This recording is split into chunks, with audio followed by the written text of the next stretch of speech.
Irreverent, entertaining, cool. You're listening to LA Talk Radio.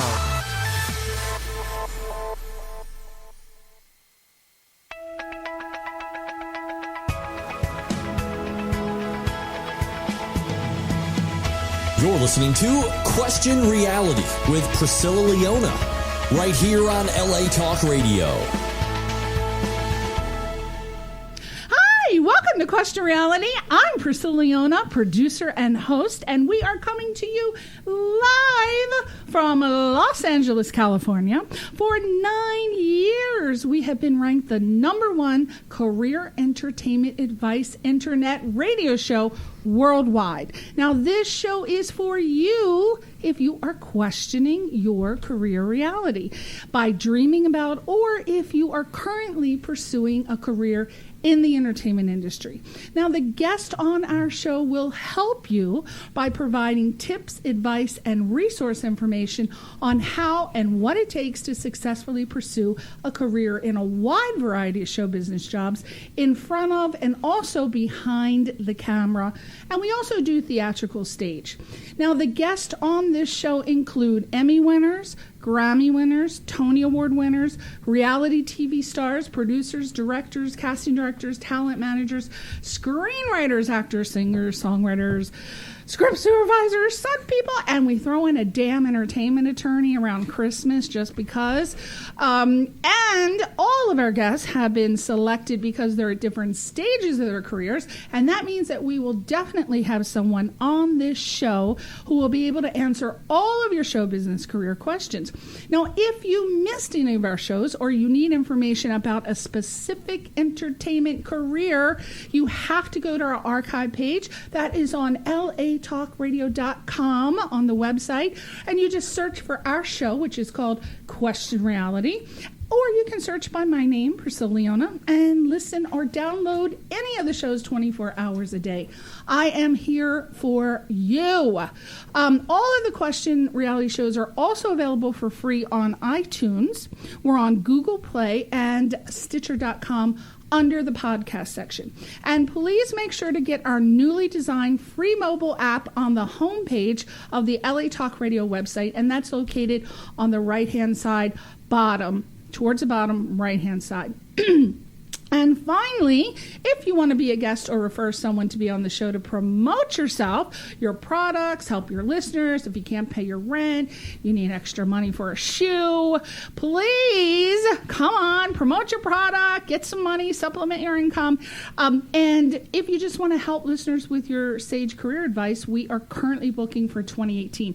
As you know, we always have a waiting list 6 months to a year in advance. So that doesn't mean that you shouldn't submit, because we put you on a waiting list and you will definitely be called for consideration. But that is the official website, which is questionrealityradioshow.com, questionrealityradioshow.com, not latalkradio.com, and click the contact link to submit for interview consideration. Now, before we go any further and introduce the guest today, I want to tell you, I've been getting so many emails. Yes, Joe Estevez is coming back on the show. As you know, we had Joe Estevez on the show a couple of months ago, and he is starring opposite William Shatner in a movie called Senior Moments, which I think I'm starting to have. It's called Senior. Go to the website seniormomentsthemovie.com and check it out. But he is going to be here. He will be playing, of course, opposite William Shatner, and it's going to be a funny, funny movie. I mean, how can you watch old William and not? Oh, it's in a comedy. I mean, in a comedy. Who the heck? I mean, I love Bill when he was T.J. Hooker throwing himself across the damn hood, but he's really, really funny. He has great comedic chops. So Joe Estevez is going to come, I think maybe a week before the premiere is supposed to come out. So yes, yes, yes, Joe Estevez is coming back. We loved him. All right. Now, you know I try to bring only hot, sexy guys on the show. You know I'm a pervert. I can't find anyone 16 to 21, so a little older today, but nonetheless, guest. We got some hotties up in the house today. That's like the main thing. We have the wonderful, talented, get ready, Albert. Oh, I forgot to introduce my husband, Albert. You know, he's in charge of the applause and the gong meter. We have the wonderful, talented casting. Not yet, not yet. Oh, no, not the gong. He gets the applause. Oh, Lord, lucky I'm not paying him. I just let him put whipped cream on my feet Friday nights at midnight. He's happy. Oh. That's what we do. We have, and so far, Alan does not know this, but 282 emails. I tried to get as many questions as possible, but unfortunately I cannot do all the questions, so I got a couple. But we have the lovely, hot, sexy Alan Hooper! Woo! Yes! Woo! Yes! Awesome. He and his gorgeous wife, Teresa, is sitting over there, so I will not be trying to feel him up under a table like, I normally do. I sat him on the opposite side of me, so he couldn't be in reach. I got Ben over here on the left, but we'll talk about that in a minute. Alan Hooper is casting director of Modern Family and Superior Doughnuts. If you do not know Modern Family and Superior Doughnuts, and you're in the entertainment industry, what the hell's wrong with you? You need to be back slinging hash, because these are two of the top sitcoms in the world, like worldwide. We also have a co-host today. Now, this guy, I highly recommend that you also go on IMDb. Now, Alan Hooper, you just Google him. He's going to be everywhere. You can also check out his credits on imdb.com. He has a website, alanhooper.com. He's on Twitter, Alan_Hooper. Ben Turner Dixon is an Yes? Yes? Yes? Ben Turner Dixon is too sexy for his shirt, kind of sexy. You know that song? Remember that song back in the 90s? I'm too sexy for my... He's like the too sexy for the shirt thing. He is here today, and Ben is going to be helping us by asking a couple of questions from the actor's perspective on the scary subject of being a casting director, which Alan Hooper is. So let me just tell you a little bit about Alan. You should know him. Again, if you're in this industry and you do not know Alan Hooper, well, you better learn to know him, because he is one of the top casting directors. Now, he has been working for over 10 years, and he's currently casting, as I said, for Modern Family and Superior Doughnuts. In 2015, he received the Casting Society of America's Associate Spotlight Award, Los Angeles, primarily for his work advocating for casting associates as their shop steward for Teamsters Local 399. And we're going to be talking about that in just a couple minutes. That's very, very important for our industry. And our co-host, Ben Dixon, as I said, Ben Dixon, oh my gosh, he is an actor and a voiceover performer from Atlanta, Georgia. Little do you know, he has been on, when I read his credits, I'm like, oh my God, I love that show, I love that show, I love that show. Some of his credits, he was on House, Dexter, Revenge, Marvel, Agents of S.H.I.E.L.D., yay, Alan loves that, Rizzoli and Isles, and most recently a recurring arc on Albert's favorite show, TNT's The Last Ship. And his voiceover credits include the network promotional campaign for TNT's Will. I am not familiar with that. I'm going to have to find out what that is. Various voice matches for ADR and Sound Alike, and a variety of television and radio commercials. So I highly recommend you go on IMDb and check him out under Ben Turner Dixon. He's on Vimeo, Facebook, and Instagram. And once you see him, if you're a guy, you might be whipping out the Vaseline. Yeah, because I'm telling you, the boy is hot. His girlfriend Rachel over here is like ready to kill me because I keep embarrassing him. But she knows she's got it hooked up on the night. But he is a wonderful man. I met him last year in Mary Lou Belli's intensive sitcom workshop, and he was very, very kind to me. And I thought, my goodness, he would be such a great co-host. Let's just bring him back on. So there you go. Now, real quick, before we start talking to these guys, I I thought this was very important. So I actually wrote this out because, as you know, I cannot memorize lines, but I wrote this out because I run across so many actors who are terrified of casting directors. They are scared of them. When they run across them at parties, when they try to network with them, it sometimes does not come out putting them in a very positive light. They start reeking of desperation, which is the worst thing you can do.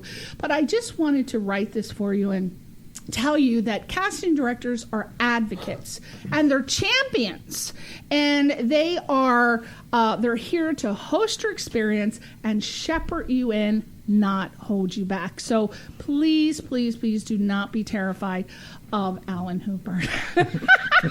He is your shepherd. Okay, so let's start with you, Alan. First of all, congratulations, because last Wednesday marked the 200th episode of Modern Family. And, Albert should be giving the applause, but I guess he's videotaping. All right, let's all clap. Applause, applause. Hey-o. Yay! Yes! Yes! Yes!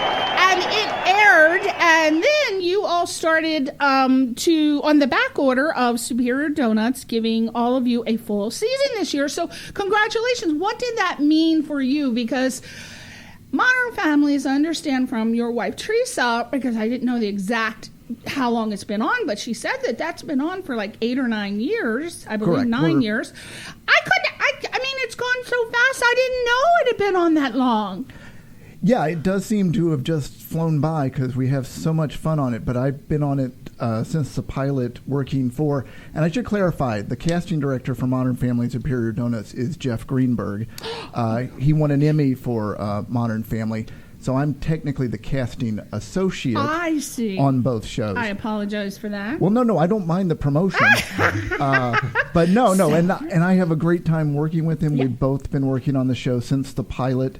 We also were fortunate. We did the pilot for Superior Doughnuts and are now doing the series. Should give a shout out to Tracy Lilienfeld, who they did some recasting on the pilot that she helped with before we took over the series again. But for me, it's just a dream come true that I always born in Alabama, raised in Georgia, I always watched movies, watched TV, and it was something I always wanted to be a part of. And like with many people, I thought the path was going to be acting. Right. And one of my catchphrases, Ben's probably heard this, is acting is a gateway drug to a better career in the entertainment industry. So in trying to find ways to make my acting career happen, I ended up interning for Ulrich Dawson Kritzer over 10 years ago and learned about the casting business there with the people that work there. And then that led to my first job, which was for Gilda Stratton and Pat Melton on a Fox series called Meet the Marks. And if you claim to know that show, I will call you a liar. I don't know that. Yeah, I prefer actor. Yeah, it aired 3 of the 6 episodes aired during the summer one year. Who was starring in that? It was, Caitlin Olsen was on it, who's now known for The Mick and It's Always Sunny in Philadelphia. Oh, I love her. Yeah. They cast me on It's Always Sunny in Philadelphia, and again, like Ben, she was so kind to me. I played a Russian seamstress in the factory scene, accidentally not bumped into poor, who did I bump into? Albert? Danny DeVito. Albert. Nice. Not only knocked the man across the room, he said, "Did you get that? He actually was going to use the footage. Yeah, he didn't in the final, but he loved it. Yeah. That's but awesome. yeah, so she's wonderful, so kind. She was the Very daughter nice. on this show. Her brother was Patrick Kavanaugh. Joe, and I'm blanking on Joe's last name, he was the dad, and there was a mom on the show as well. And it was this just strange hybrid show. It was supposed to be a sitcom. But what they did was the 4 of them were in a sitcom with a loose script where they would improvise, which I know you want to do. I love that. And like Curb Your Enthusiasm style. I love what Larry David. I like that. Except they were in a house in Sherman Oaks that was tricked out with all these hidden cameras, and they would bring a real person into the house and put them unknowingly into the middle of a sitcom. Wow. Oh God, I would have loved that. Pretty That's high a great concept, concept. Yeah, they were the mark. That. They were the mark that they were trying to fool. Hence the title. Meet the Marks. Wow. Whoa. Yeah. So what happened? Why didn't that take off? I bet it was a lot of it has to do with timing. I'm sure it was before its lawsuits. time. That would be a total hit right now. I think it would be. I think it might have been ahead of its time. There's, a number of shows that have been As like that. so many shows end up being ahead of their time. So many great shows, or they don't give it enough time to get an audience. And So there's a lot of shows that come and go pretty quickly. It's just the Yeah. nature of the business, unfortunately. yeah. So what did you do on that show? I just want to know. Oh, I was the casting assistant. Oh, okay. So you were casting. Yeah, that was my first paid job in the casting profession. So is that when you knew? Is that when it sparked? You know what? I kind of like this better than the acting. Is that what did it? No, it was because I was still going back and forth between trying to pursue acting and working in casting for Gilda. She was nice enough to hire me a few times. And then my day job I had lost. I got laid off from my day job, and I was scrambling for something, anything. And I got fortunate enough, I, through luck, managed to get an interview to work for Jeff Greenberg. And Colin Daniel was his associate at the time. Colin's off his own business now with Brett Greenstein. And they interviewed me, and I started work within 5 minutes. Wow. Oh, my God. Yeah. What year are we talking where they did that? Well, no. And you didn't even have to get on the casting couch or anything? No, I did not. What is going on? That must have been pre-90s. Yeah. Well, I didn't know it at the time, but they had actually fired somebody and needed somebody to start immediately. Wow. So I show up for the interview, and they say, "When can you start?" I went, "Well, I'm out at the moment. Whenever you need."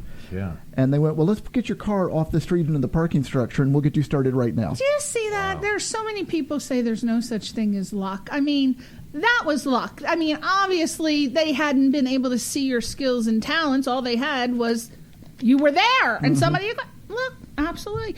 So I wanted to talk about Modern Family. First of all, it's one of my favorite sitcoms. And you are, along with so many people, part of the casting process. Now, I gotta say that out of all the recurring characters, Pepper is my favorite. I am obsessed with Nathan Lane. I can only remember the episodes that he was in. Like the most recent one when they did the little boy that was adopted. And they were doing the kickball. I couldn't stand it. I can't stand it. He is so. I want him to be on there more. Why? Why can't he come on more? Well, he's a very busy person, so we're very fortunate to have him on there when we do. That's true. And it, kind of. God, he's good. He's so awesome every time he's on there. I hate to say it, but boy, when he's in a scene, I can't take he kind of steals the scene for me, and I'm like, more. Oh, is he going to be in the next scene? I want him to be. I'm so. Well, I'll give you a little bit of a spoiler. He's coming up again. All right. Yeah. Not how you would expect it, but he's coming up again. You better not kill him off. No, we Don't wouldn't be do that. killing my Pepper off. But he is just. I mean, all the casting is so important because.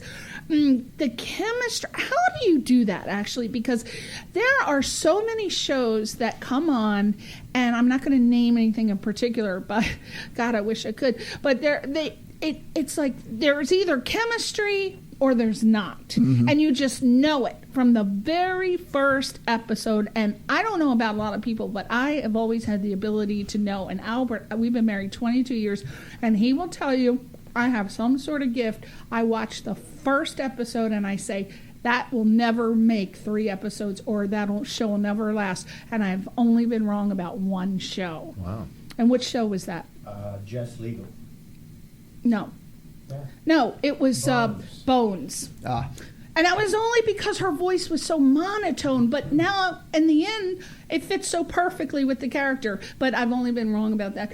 And chemistry is so important. So when you're casting, as a casting director, and say it's just you, usually it's not just one person. When you get to your level, which is the upper echelon and, the higher caliber, how do you figure out about the chemistry aspect so that you are going to cast a show that is going to keep you working like you have been for the past 8 years? How do you do it? Well, sometimes you see it, and sometimes you just get really lucky.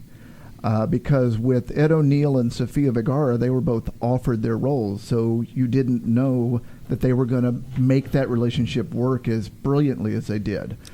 Julie Bowen and Ty Burrell auditioned for their roles, but they never read together. You didn't see it until they got on set. Now, with Jesse Tyler Ferguson and Eric Stonestreet, Jesse was cast first as Mitchell, and then when we were trying to find the Camerons, for the network test, we brought Jesse into that, and he read with Eric and he read with the other contenders, and you could just see that those two gentlemen had just great chemistry. And, besides Eric's talent, that was part of what helped push him to the front to make certain that he was now Emmy winner Eric Stonestreet as Cameron Tucker. I love him. Oh my God, I actually love him when he does this show where he hosts with the kids.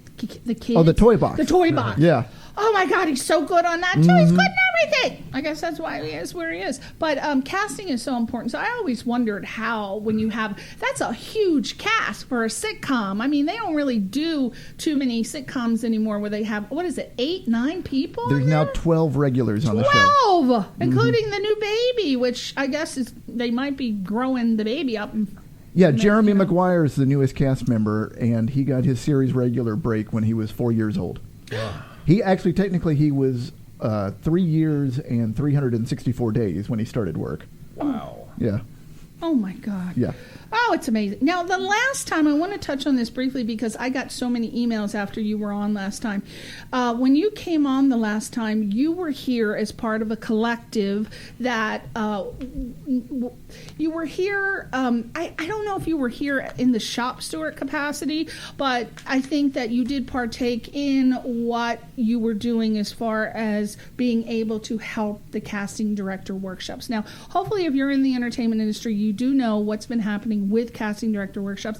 If you don't, which believe it or not, I try to have conversations with people about this. A lot of actors, they don't even know what's going on about. Can you please tell us what happened then, briefly, what happened then, what is happening now? What's the process? Well, it's currently still kind of the same as last we spoke, although more people have taken plea deals because they just didn't have the emotional or financial means to continue. And stop right there. People, what Alan is referring to was that a lot of what was happening was when you get started, there are many different things you can do to become an actor, classes, blah, blah, blah. But one of the things is to go to casting director workshops. Now, you have to be very careful because anywhere you go, there are a bunch of scam artists. There are people who claim to be able to do this for you and that for you, and you pay your money and you go to these workshops. And basically, they are not legitimate and authentic. So what had happened was, for those of you who don't know, as I said, there have been a lot.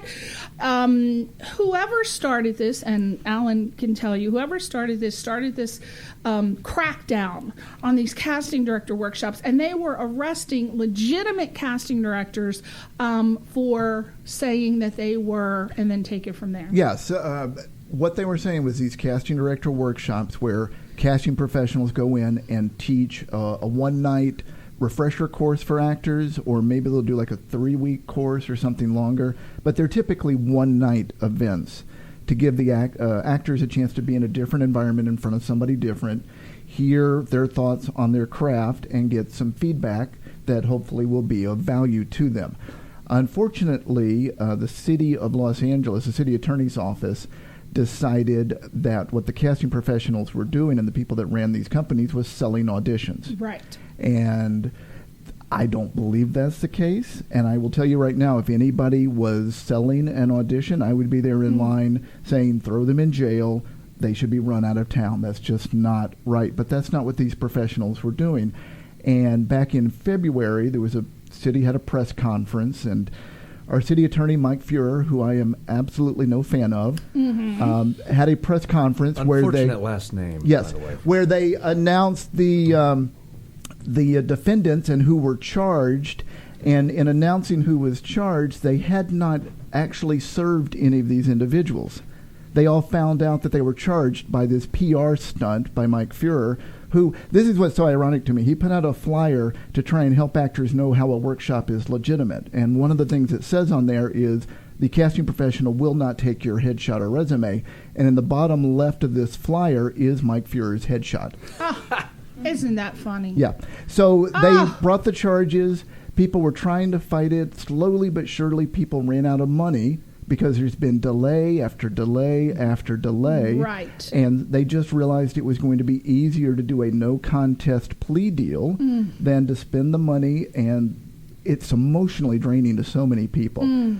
There's one person had her charges dismissed 3 days before she was supposed to go to trial.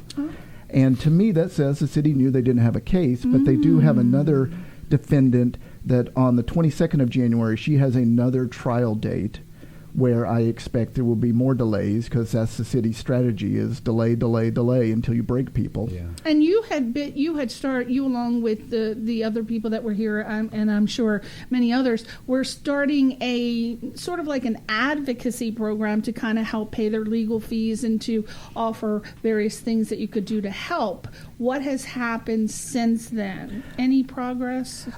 No, not really. Jason Kennedy had started he's the co-casting director of NCIS and NCIS LA.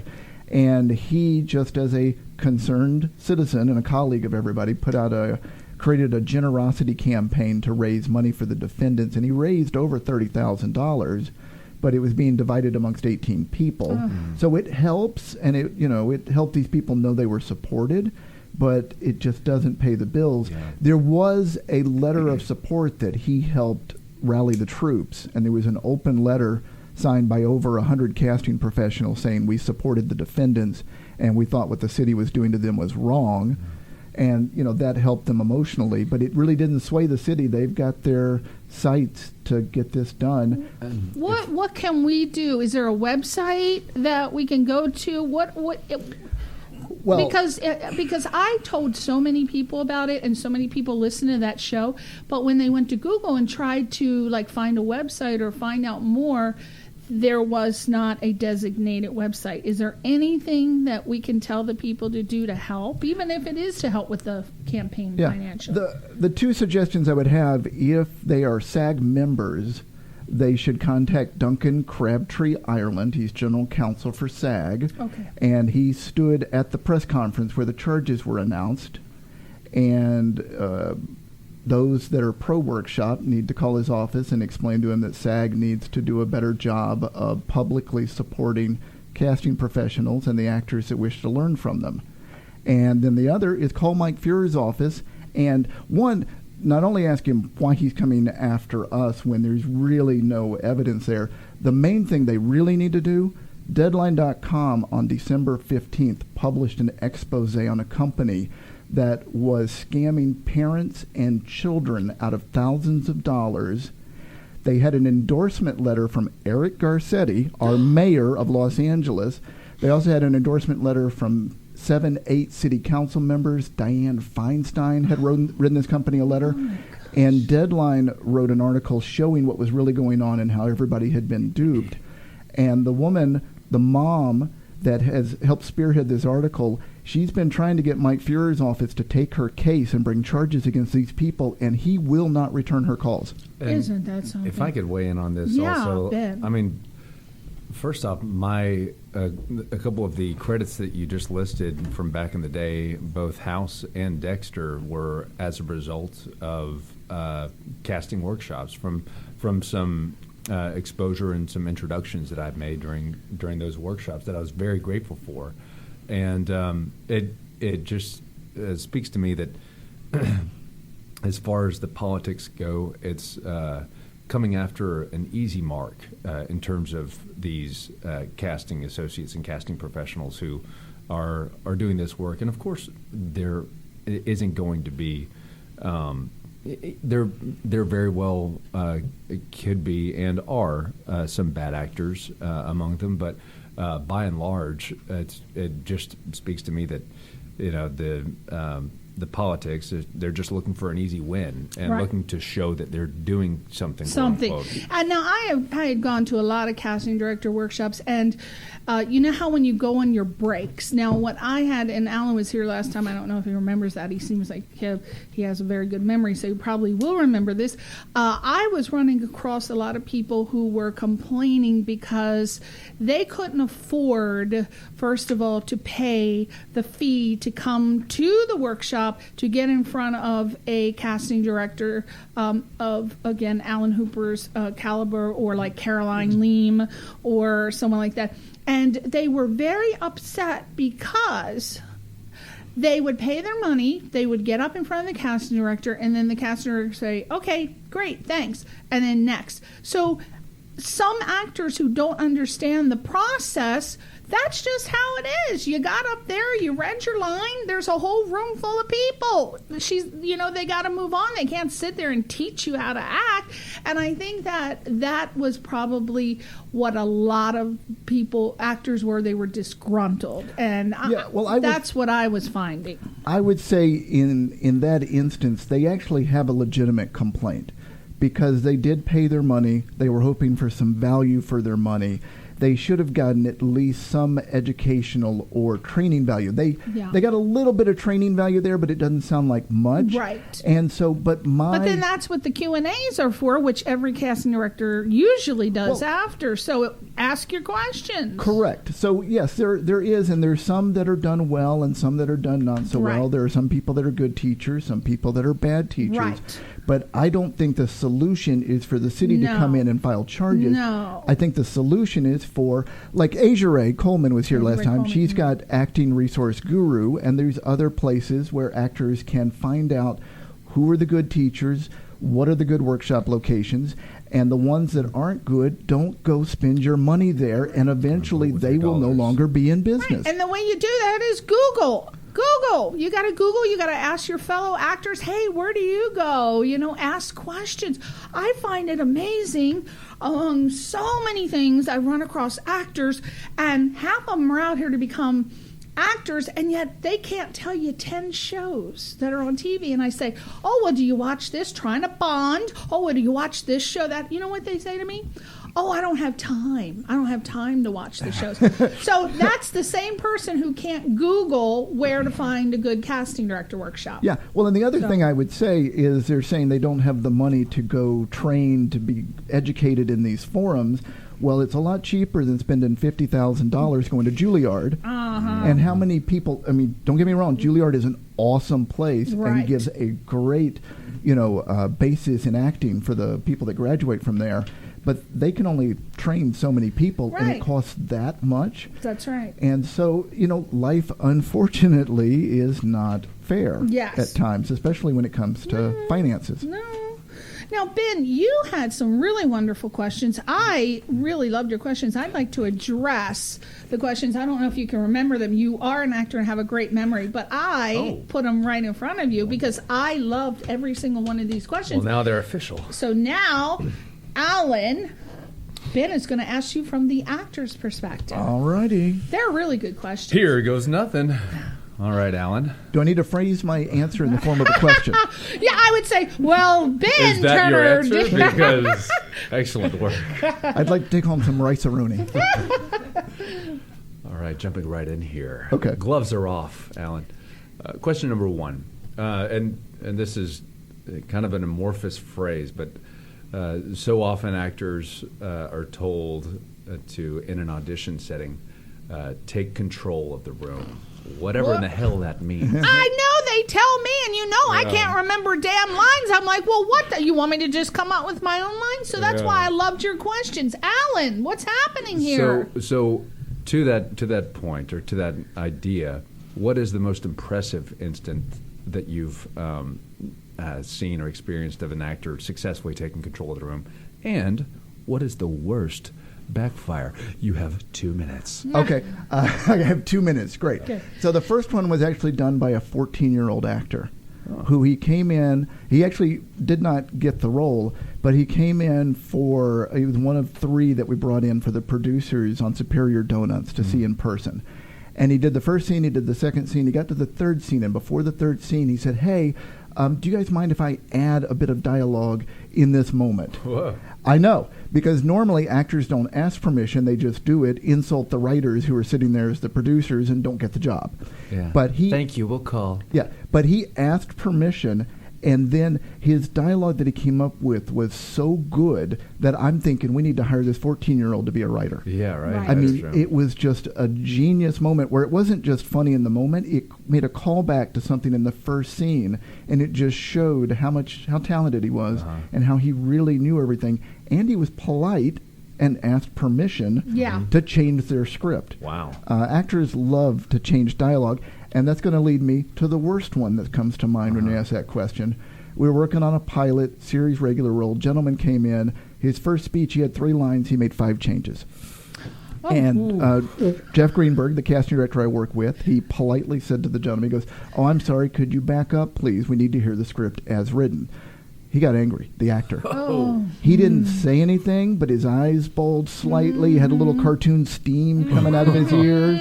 And he just had this attitude of, who are you, that are hired to cast this project, that have seen so many other people read for it, that have talked to the producers and know what they're looking for, and have worked on so many other high-quality shows. Who are you to tell me how to bring this to life? Needless to say, it did not go well. Yeah.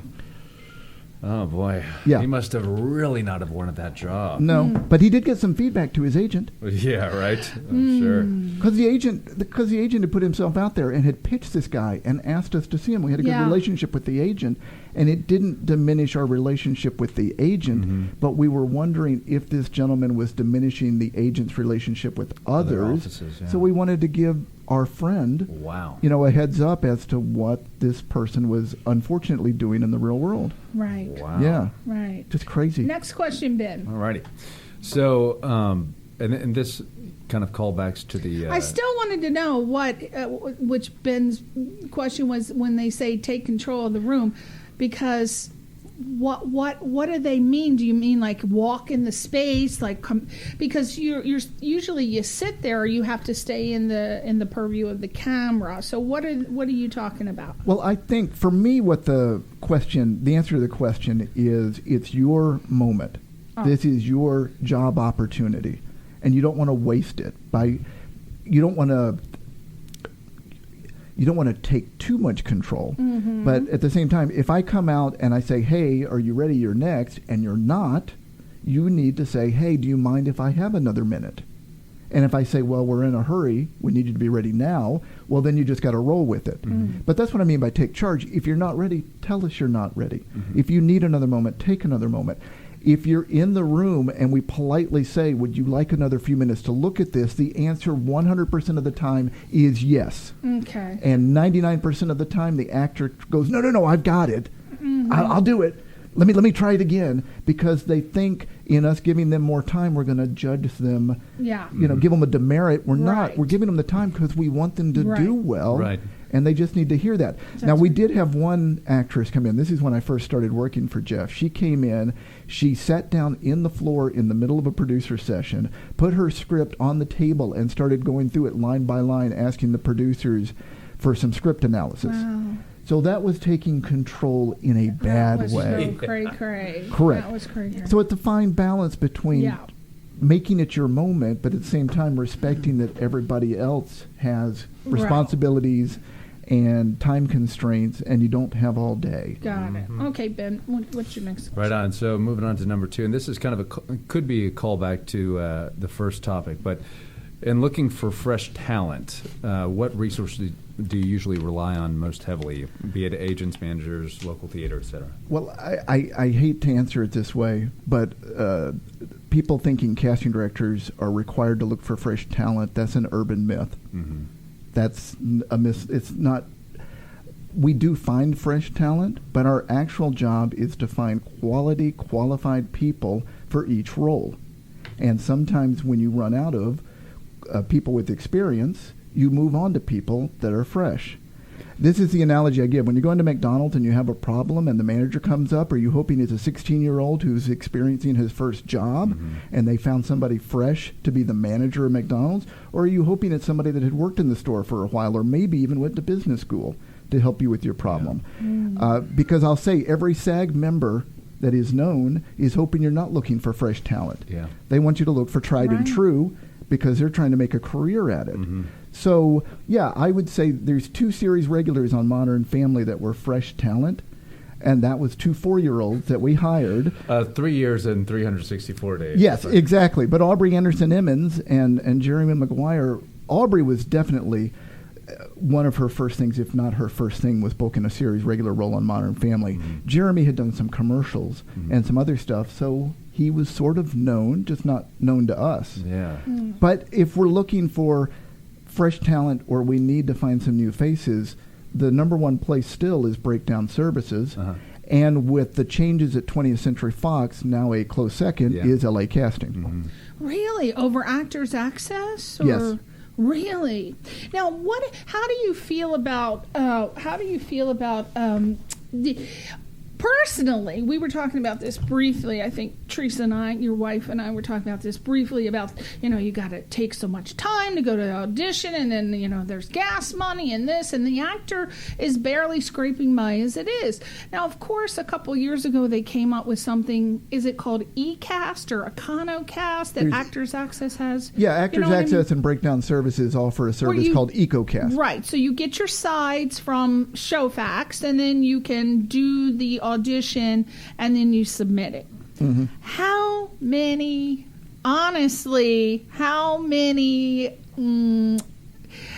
of those do you actually watch? Well, we, with Modern Family and Superior Doughnuts, do not use EcoCast. Okay. I used it for an independent film that I was casting myself because I was doing it on a low budget, helping these filmmakers, and so I had all the actors that were submitted that I chose to tape. They would submit through EcoCast a tape, so I could watch those in between my other responsibilities and help kind of cast this film on the side. Right. But with Modern Family and Superior Doughnuts, when we put out a breakdown, or we put out a brief on LA Casting, is what it's now called, we bring in the actors live and in person. And they come in and they pre-read for us, and then we decide who's going to go to producers for callbacks. And there's always people in the room. And, with Superior Doughnuts, we do put the producer sessions on tape and send the best tapes to our producers. But for Modern Family, there's at least one producer and sometimes a director in the room helping us, figure out who's the best ones to show. And why LA Casting over Actors Access? Because I know that people are paying, I think it's $58 or $68 a year, and you do get the benefit of having the ability to submit for free, and then I think you get sides from their sister company, Showfax. So what's happening? Is Actors Access not? Well, the difference is Breakdown Services has their main site, which is where agents and managers submit their clients. Right. And then Actors Access is where actors can submit themselves. Right. LA Casting used to be primarily for commercials, but back in November, they made a deal with 20th Century Fox, Fox Network, all the Fox companies, to where they would do what Breakdown Services was doing. And so now for Modern Family, we put out what they call a brief instead of a breakdown, and agents and managers submit through this different site where it used to be Breakdown Services. Mm-hmm. And so for me, the big difference is an actor should always think they can play any role. That's an awesome goal, an awesome bar to set for an actor. They cannot be cast as every role. Well, I do voiceover. That is so funny. You say that, Alan. And I have a friend, as I said, they always are sending me out for the fluffy roles because, I do have my Michelin tire rocking, which I don't mind because when I go to the auditions, I know that most likely I'm not going to get the part because I have an agent who submits me for parts where I'm supposed to be singing opera and I can't even sing in tune. So he'll send me for parts that I absolutely shouldn't even be going to, but I go anyway because I end up booking them on my radio show. That's my goal.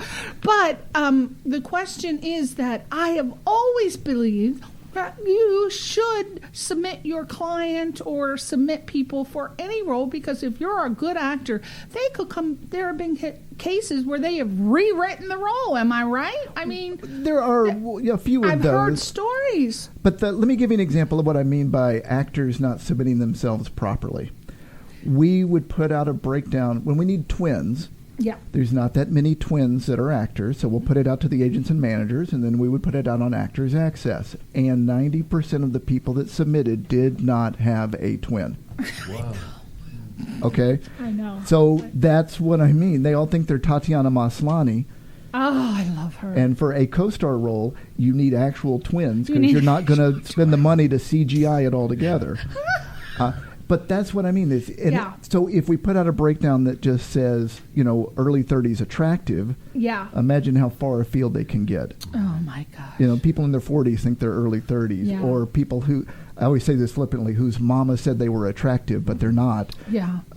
Because there's, real world attractive and there's Hollywood attractive. Right. And you just got to know the difference when you know what you're pursuing. And that's very important. You know your brand. And what you think you look like or who you are is not, that might not be how other people see that's you. 5 minutes. So it's very, very important that you ask a lot of people like Alan Hooper, what do you see me as? Right? Correct. I would ask a casting person. When I was pursuing acting, it was the WB, which turned into the CW. I was not an actor that should have been on the WB. Right. Because they were all very pretty people. Right. And I would be more towards a character actor. Yeah. Somewhere in between. But, right. I'm not Brad Pitt or Tom Cruise as much as I claim I am. But a lot of people, it's just like on American Idol, for God's sake. They go on there, they think they can sing because everybody in their family said it, and they clearly can. So that applies to acting. You got to know your genre. You really should. Correct. And submit correctly, right? So what is next for you? What happens? What is happening for Alan Hooper after Modern Family, Superior Doughnuts? What are your plans? Do you plan on going directing, producing? What is going to be the legacy that you leave? The Alan Hooper legacy. Well, I think I am very fortunate that I know the legacy will at least be Modern Family. Oh, yeah. That and I'm hoping to be fortunate enough, like Jeff Greenberg, who I work for, because he worked on Cheers, he worked on Wings, he worked on Frasier, he's working on Modern Family now. I am hopeful that after Modern Family there will be something else that is the next Modern Family. Yeah. I will be extremely lucky for that to be the case, but my goal is just to continue working in casting, that I might eventually go off and get my own projects and be the casting director with my own associates, but I've had so much fun working with Jeff and working on Modern Family that a lot of people might have made that move sooner, right? But I have not, just because of where I am now, and if it ain't broke, don't fix it. Exactly. Yeah. Exactly. What really briefly? What are? Just say. Well, we'll pick on 3. Mm-hmm. What are the 3 best things and worst things you could do for your career as an actor, as far as not just casting, but overall in general? Well, 3 best and 3 worst. The best thing is to get the words right. Mm-hmm. There you go. And by that, I'll make it very simple, like Shakespeare. Yeah. In Shakespeare, you don't add well, so you don't add anything. You don't add a button. You do it exactly as written. Get the words right. 2 is you have to realize that everybody is kind of in a similar position to you. Because we'll have actors show up and they'll be like, "Oh, I'm sorry, I just got this." I'm like, "Yeah, I know. We just gave it to everybody." And they start trying to make excuses for what's about to not work well, as opposed to just come in confidently knowing they're going to do the best they can. Yeah. And that hopefully will be enough. Right. And the other thing, I had an acting coach. Her name's Molly Benson. She's kind of retired. You can find her on Facebook giving advice there. But she always said you have to want it more than anything, but at the same time not want it at all. That's right. And that's an extreme balancing act. You've got to want it so much that you will put all of your effort into that audition, but the minute that audition is over, you got to let it go. Yeah. It's true, because that rejection can take you down. Yeah.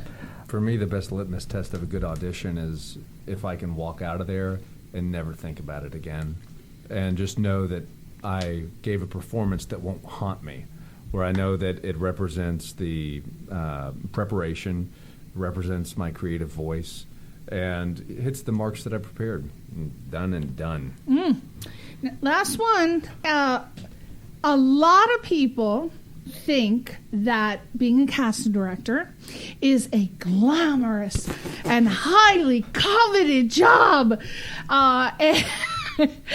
And to be a casting director. And I imagine that most of those people might be actors. Ben and other actors. But what are some of the unknown or lesser known behind the scene realities of working in casting for people who are thinking about becoming or want to be a casting director? Okay. It's a very fun job, but you do have to love it, because even though we have union benefits with health plan and pension, our minimum for casting associates is currently $15 an hour. Oh. And it just went up a week or two ago. It was $14 an hour before that. Whoa.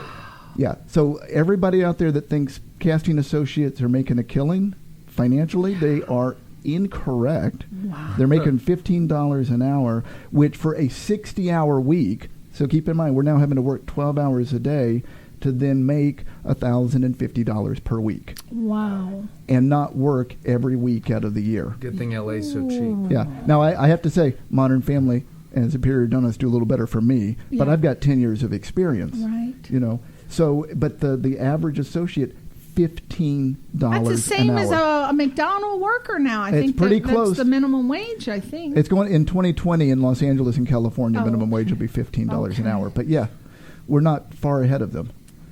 And that's the hard part, is it's a lot of work for not much money. And that, I mean, coming back to the workshops for a moment, you know, that's what trips me out is how can you expect for, you know, people making $15 an hour in this town not to have to supplement their incomes while also, you know, enriching their, you know, their portfolio of knowledge of actors in the space. You know, it just seems so antithetical. Yeah, that's what bothers me the most, is the anti-workshop people that think I should be giving my free time to helping others, which, you know, sometimes I will do, but the expectation that we are there at their beck and call to just find them somehow, that's not how it works in any profession. Right. I know. That's amazing. Okay, so you put on the promotional list that I'd asked you to put together, you put that you wanted to discuss something, Me Too and Time's Up and see something, say something, do something. Can you elaborate? Yeah, well, it's the whole sexual harassment thing that started with Harvey Weinstein. Yeah. And many brave women have come forward and finally spoken up and said, this went wrong, you know. Been a few men that have spoken up as well. But it's the hardest thing to do, I think, especially in Hollywood, where it's such a tight-knit community that everybody's afraid if they say something and point out a wrong that they'll get blacklisted. And so I just encourage everybody, not only see something, say something, but then do something as well. I have an email address. It is postcard@alanhooper.com. Anybody that has any issue, they can even try and call my office if they want. I want to be open and help people that have an issue. I can't guarantee that I can help them, but I will listen. And sometimes I'll know somebody else that has a similar issue, and I can connect the two people and then strengthen numbers. Mm-hmm. You know, there's been so much good done lately to try to correct so many wrongs that went back 20 or 30 years that I just think we all need to be open to helping with that. And not just wearing, you know, the ribbon of the week or wearing a certain color. You know, you got to be willing to do more than that, and, you know, speak up and help your fellow man and woman. You know, just it's something very important to me, because if we don't speak up, it won't. That wasn't Albert. It was the other. Real quick, we just watched the two Coreys. Did you watch that? No, I haven't seen that. I mean, yeah, that was the whole thing about, of course, Corey Feldman was. He was asked by, I believe, the host. Forgive me if I'm wrong.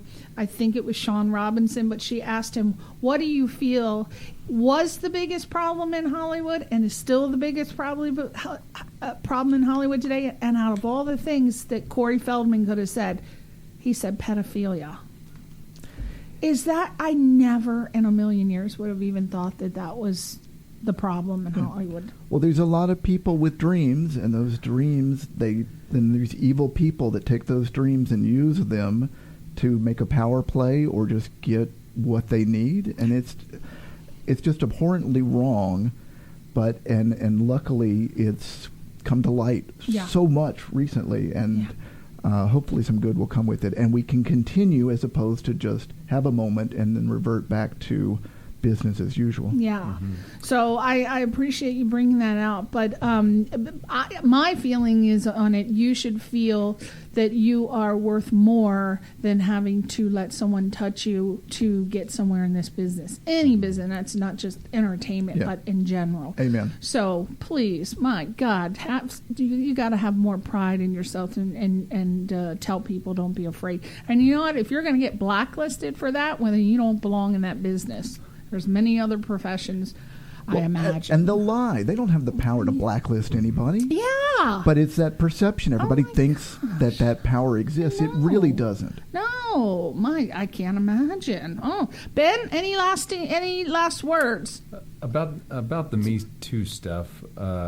It's wild that we've gotten to a point where there even has needed to be that movement.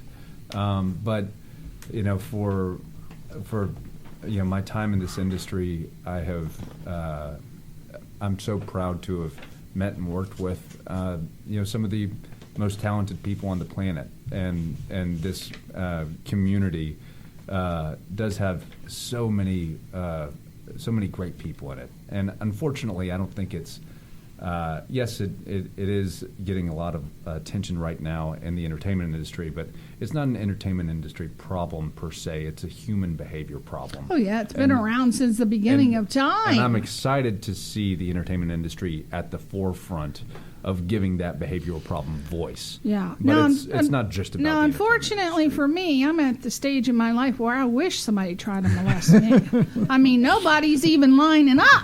I'm just getting a little disgusted. I didn't come here for the radio show, Priscilla. All right, everybody. Well, thank you so much, Mr. Alan Hooper and Ben Turner Dixon. And you can find Alan Hooper on alanhooper.com. You can see his, I'm going to call Modern Family your legacy. You can see the legacy of his work on Modern Family, which comes on every Wednesday at 9 p.m. on ABC. ABC and Superior Doughnuts. Mondays, 9 o'clock on CBS. Wow, that's amazing. You can remember that. And he will go on to do great work. And I am going to beg him to come back on the show so we can continue talking about the updates for the casting director workshops, which I feel very strongly about. Thank you, Ben Turner Dixon. I hope you get to walk the red carpet and that somebody cast you in an A-list movie. And all I ask is that you let me sit on Harry Styles' lap. Please make it happen. That's all I want. Your mouth, I'm promising That's it right all now. I want. All right. Thank you, everybody, for tuning in. We will see you next week on Question Reality. Bye-bye. Thank you, Priscilla.